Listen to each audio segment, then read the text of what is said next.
7 दिन पहले आपको याद होगा यूक्रेन के ज़पोरिज़िया न्यूक्लियर पावर प्लांट में आग लगने के बाद पूरा यूरोप दहशत में आ गया था। न्यूक्लियर प्लांट में आग लगने के बाद यूक्रेन के राष्ट्रपति ज़ेलेंस्की ने रूस पर परमाणु आतंकवाद फैलाने का आरोप लगाया था। अब इस प्लांट के अंदर से एक रिपोर्ट आई है जो कि यूक्रेन के दावों पर सवाल खड़े करती है। क्या है ये रिपोर्ट और इस पर कितना भरोसा किया जा सकता है, इस रिपोर्ट में जवाब है।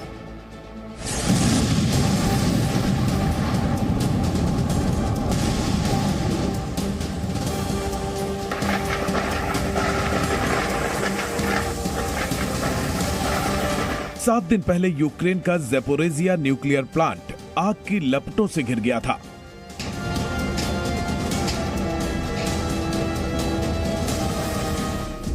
यूक्रेन के सबसे बड़े न्यूक्लियर प्लांट पर हमले के बाद रेडिएशन का खतरा मंडराने लगा था।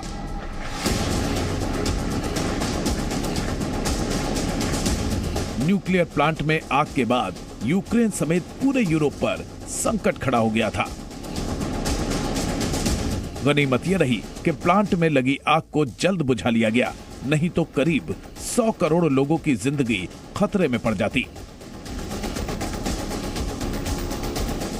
अब इस न्यूक्लियर प्लांट पर रूसी सेना का कब्जा है। आग ने प्लांट को कितना नुकसान पहुंचाया, ज़पोरिज़िया प्लांट के अब क्या है हालात, प्लांट के अंदर क्या क्या है, सब आपको बताएंगे। आपको प्लांट के अंदर भी ले चलेंगे, लेकिन पहले बताते हैं कि इस प्लांट में आग के बाद किस तरह रूस और यूक्रेन आमने सामने आ गए थे। इस प्लांट में आग किसने लगाई ये अब तक साफ नहीं हो सका है। यूक्रेन ने रूसी सेना पर हमला करने का आरोप लगाया था। यूक्रेन के राष्ट्रपति वोलोदिमीर ज़ेलेंस्की ने तो रूस पर परमाणु आतंकवाद फैलाने तक का आरोप लगा दिया था।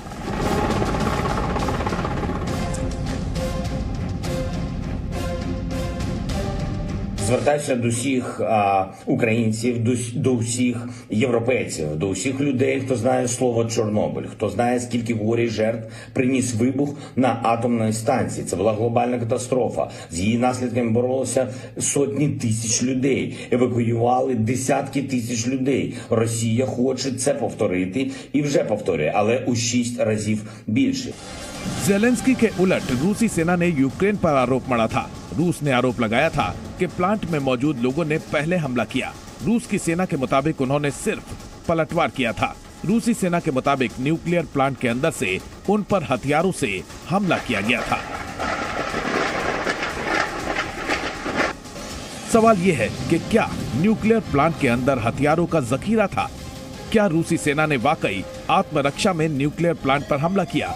और क्या रशियन सेना के काउंटर अटैक के बाद वहां मौजूद हमलावरों ने ही प्लांट में आग लगा दी थी?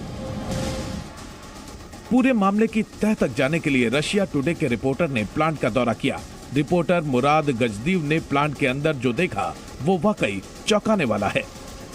Is the armory at Zaporozhye nuclear power station filled to the brim with weapons seized from Ukrainian National Guardsmen, more than 200 of them who surrendered to Russian troops who have taken over the facility. You can find here all sorts of firearms. This is an American M4 rifle clone, locally made, called the Ukrop. You have crates and crates stacked with assault rifles, Kalashnikov rifles, as well as grenade launchers, ammunition of all sorts and types, also in vast quantities. The Ukrainian soldiers who were stationed here were ordered to defend this nuclear power station to the last drop of blood. Evidently, they thought better of it. They surrendered to Russian forces and have been let go.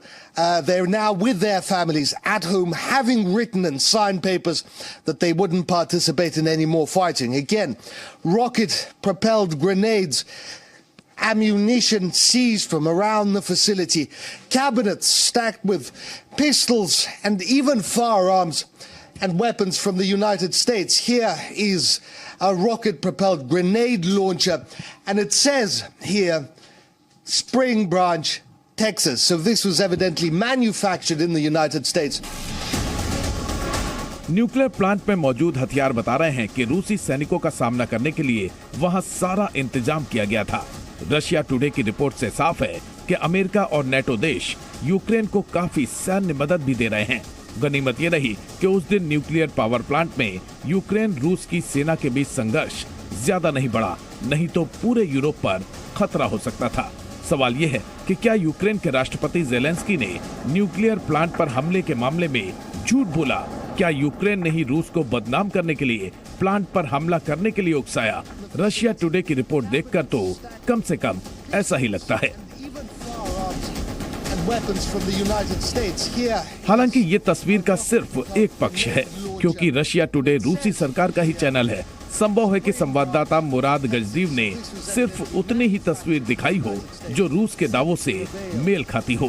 संभव है कि plant की रक्षा के लिए ही हथियारों का जखीरा रखा गया हो, यानी प्लांट में लगी आग का कारण और रूस के दावों की परख तब तक नहीं हो सकती जब तक कोई तीसरा पक्ष प्लांट का दौरा नहीं कर लेता।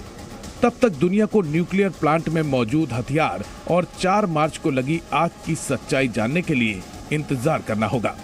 ब्यूरो रिपोर्ट, जी मीडिया। और इसीलिए इस पर हम आपसे बार बार कहते हैं, ये क्लेम्स और काउंटर क्लेम्स की लड़ाई है, ये इंफॉर्मेशन वॉरफेयर है। और इस सब के बीच यूक्रेन बड़ा दावा कर रहा है। यूक्रेन कह रहा है कि बेलारूस से यूक्रेन पर हमला कर रहा है रूस, और इसके पीछे रशिया की मंशा ये है कि बेलारूस को भी यूक्रेन के खिलाफ जो रशिया की लड़ाई है उसे इसमें खींचा जा सके। तो बड़ा आरोप यूक्रेन यहाँ पर लगा रहा है कि यूक्रेन पर हमलों के लिए बेलारूस से के स्पेस को यूज किया जा रहा है, बेलारूस से हमले किए जा रहे हैं ताकि बेलारूस को भी इस लड़ाई में ट्रैक कर सके रशिया। हालांकि आपको समझना होगा कि बेलारूस को भी लगातार रशिया का साथ देने के लिए सैंक्शंस का सामना करना पड़ रहा है। Presenting B News app available on Google Play and App Store. Download it now.